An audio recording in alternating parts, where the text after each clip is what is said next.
Hello दोस्तों, जय माता दी। नमस्कार। आप सब कैसे हैं? आशा करता हूं कि आप सभी स्वस्थ और मस्त होंगे। तो दोस्तों, आज हम लोग सुबह उठ के सुबह टहलने के बाद में आज थोड़ा सा घर की साफ़ सफाई करनी थी और माता रानी का प्रसाद भी भोग लगाना था। तो सबसे पहले साफ़ सफाई में जो विंडो में मॉस्किटो नेट वाली विंडो है तो उसमें डस्ट जम जाती है।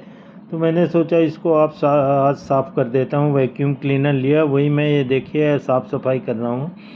क्योंकि क्या होता है, बारिश होती रहती तो छींटे पड़ते तो उस समय विंडो गीली रहती थी। अभी बारिश नहीं हो रही काफ़ी दिन से तो सूख गई, तो जो डस्ट है वो भी ड्राई हो गई, तो वैक्यूम क्लीनर से आसानी से पूरी डस्ट बाहर आ जाती है।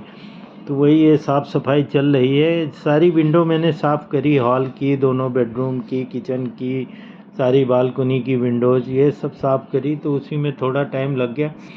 तब तक श्रीमती जी चाय वगैरह बना रही थी। इसके बाद फिर हमने चाय पिया बैठ के। ये दोनों साइड से साफ़ करनी पड़ती जितना डस्ट होता है वैक्यूम क्लीनर। ये वैक्यूम क्लीनर मेरे बेटे ने लिया था, तो उसकी पसंद का ये छोटा सा वैक्यूम क्लीनर ले लिया था। ऐसे घूमने गए थे बाप बेटे, तो उसने बोला डैडी ये ले लो, घर में काम आएगा। मुझे तो ज़्यादा इसका आइडिया नहीं रहता है, तो बच्चे सब जानते हैं आजकल की मॉडर्न टेक्नोलॉजी, हर चीज़ को जानते हैं। तो उसी के कहने पे ले लिया था। वो सच में आज ये काम आ रहा है, काफ़ी आसान हो जाता मेरा काम। ये सब काम घर में जो बाई सर्वेंट वगैरह रहती हैं तो उनको बोलो तो फिर वो सब ये नहीं कर पाती हैं, ना करती हैं वो लोग ये।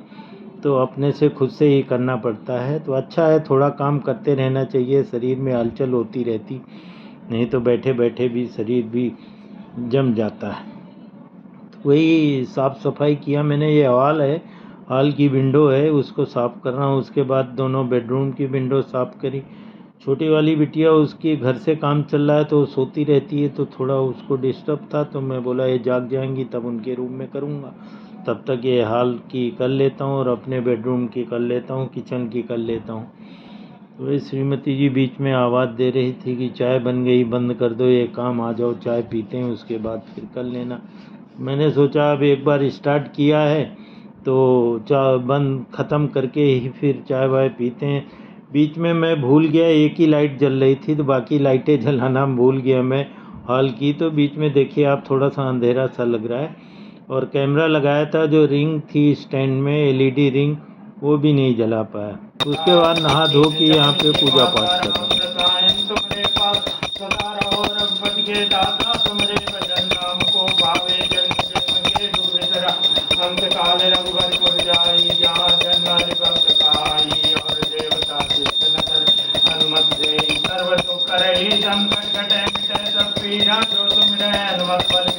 जय जय जय हनुमान गोसाई कृपा करो गुरुदेव की ना। जो सत बार पाठ कर सोई, जो कई बंद महादुख होई, जो या पढ़े हनुमान चाल कोई सिद्ध साखी गौरी सा तुलसीदास सदा जय राखी जय नाथ जय मंदिर पवन तनय संकट हरण मंगल मूर्ति रूप राम लखन सीता सहित देवतों सर्व सियावर रामचंद्र की जय। हनुमान जी पूजा पाठ करने के बाद असल में कल की तैयारी करनी थी। कल है हमारे घर में महिला मंडल द्वारा कीर्तन, दशहरा है कल। और कल एक स्पेशल ओकेजन है, हमारे बच्चे का, बेटे का कल बर्थडे है। एक्चुअली डेट के हिसाब से 12 अक्टूबर को पड़ता है, मगर उस दिन दशहरा था तो हम लोग दशहरा को ही मनाते, बच्चे अपनी डेट के हिसाब से मना लेते हैं।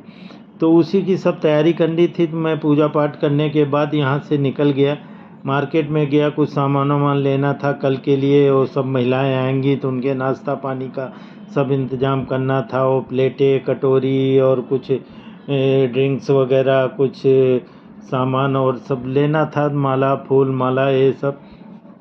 तो उसी के लिए मैं मार्केट चला गया था।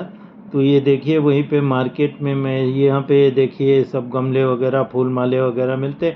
पास में ही मार्केट है, पास बोलो तो बस से जाना पड़ता है। आजकल हमारे यहाँ इलेक्ट्रिक बसें चल गई हैं, तो एसी की बसें हैं तो कोई दिक्कत नहीं होती है। ठीक है, उनमें 5 रुपये 6 रुपये ज़्यादा किराया लगता है, बट कंफर्टेबल रहती हैं। कि गर्मी में, मुंबई में तो 12 महीने गर्मी रहती है, यहाँ ठंडी पड़ती नहीं। ये देखिए मार्केट में तो मैं गया था, और वहीं पे इन्होंने जहाँ से लास्ट वीडियो में आपने देखा साड़ी ली थी, तो वहाँ भी कुछ काम था तो वहाँ स्टोर में गया। तो वहाँ से निकलते हुए कुछ सामान वगैरह लेते हैं मार्केट में था मैं, और जो कल की पूजा के लिए सब सामान था वो सब धीरे धीरे ले रहा था। तो यहीं पे देखिए काफ़ी ज़्यादा बड़ी मार्केट नहीं है, छोटी मार्केट है, पास में ही है कि मगर यहाँ ज़रूरत का सब सामान मिल जाता। तो फिर आया यहाँ से मैं ऑटो स्टैंड के पास में ऑटो पकड़ने के लिए। एक्चुअली मुझे जाना था, पास में हमारी आर्मी कैंटीन है, तो मैंने सोचा जब यहाँ पर आए हुए हैं तो वहाँ से भी कुछ सामान ले लेते हैं। तो ये ऑटो स्टैंड पे मैं खड़ा था, वेट कर रहा था ऑटो का।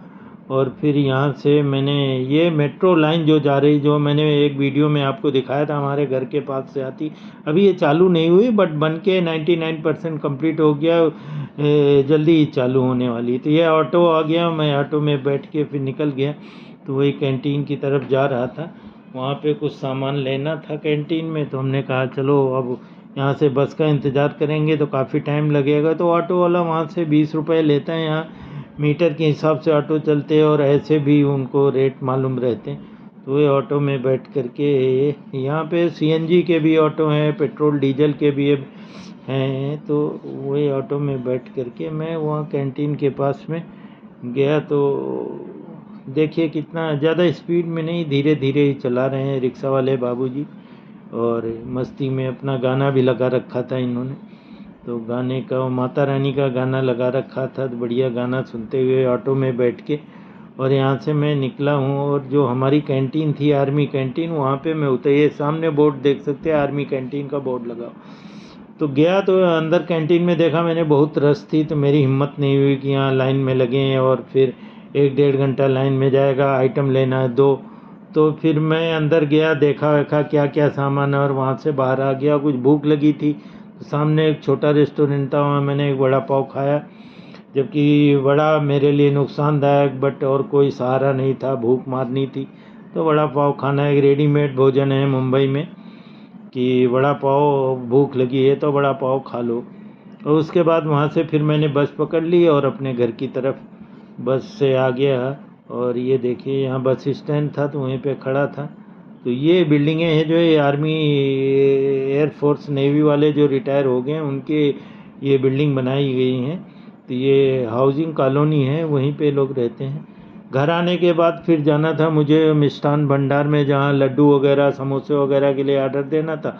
तो शाम को वही 4 बजे फिर मैं स्कूटी उठाई और वहाँ से चला गया वही उसकी दुकान में जाके कि भाई कल इतने टाइम में मुझे इतना सामान चाहिए। तो उनको एडवांस में बोलना पड़ता है क्योंकि कल बहुत रश होगी मार्केट में और सभी लोग ये फंक्शन करते हैं, तो ये डिमांड बहुत ज़्यादा होती है। तो एकदम से रेडीमेड आइटम उनके यहाँ पे आपको मिलना मुश्किल होता है।